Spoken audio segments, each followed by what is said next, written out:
நாளிலே இந்த சபையார் அனைவரும் சேர்ந்து கிறிஸ்துவுக்குள் அன்பு பிள்ளைகளான சகோதர சகோதரிகள், பிள்ளைகள், தம்பி தங்கையர்கள் அனைவரும் இணைந்து இந்த நாளிலே இந்த நம்முடைய ஊழியக்காரர் ஒரு நல்ல மேய்ப்பரை தந்திருக்கிறார்.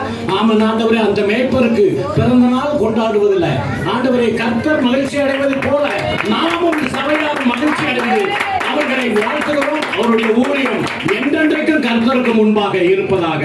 ஆமென், ஆமென்.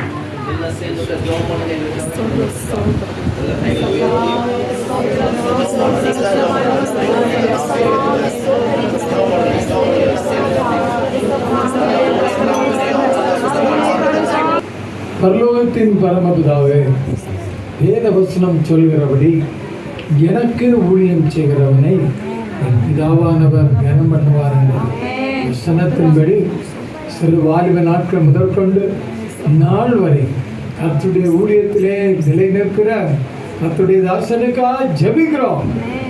நாளும் பிறந்த நாளை காணும்படியாக கர்த்தர் கொடுத்த பெரிய ஸ்லாக்கியத்துக்காக கர்த்தரை ஸ்தோத்தரிக்கிறோம். அலெக்ஸுடைய மனைவிக்காக ஜெபிக்கிறோம். கொடுக்கப்பட்ட 2 பிள்ளைகளுக்காக ஜெபிக்கிறோம். ஆண்டவரே, உடன் புறப்படுக்காக ஜெபிக்கிறோம். சபை மூப்பர்களுக்காக, சபையில் உள்ள அனைத்து மக்களுக்காக நாங்கள் ஜெபிக்கிறோம். சபைக்காக வர தடைப்பட்டவர்களுக்காகவும் ஜெபிக்கிறோம்.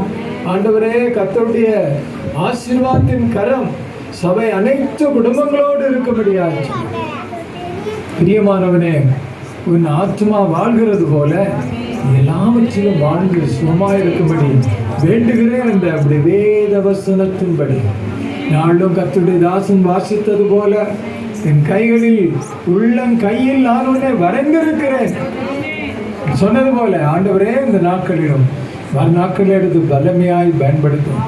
இந்த சபை பெருகி வளரத்தக்கதாக, சபையில் உள்ள பிள்ளைகள் உயர்ந்த ஸ்தானத்திலே வரத்தக்கதாக, சபை எல்லா விதத்திலும் கர்த்தர் ஆசீர்வதிக்கப்படியாச்சு.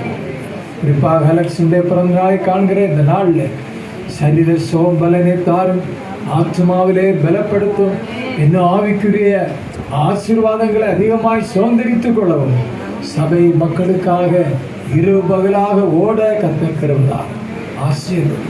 இயேசு மூலம் கேட்கிறோம் பரமபிதாவே, ஆமென். ஹல்லேலூயா. சரி, பிள்ளைகளை பாடுறீங்களா? பிள்ளைகளை காலையில்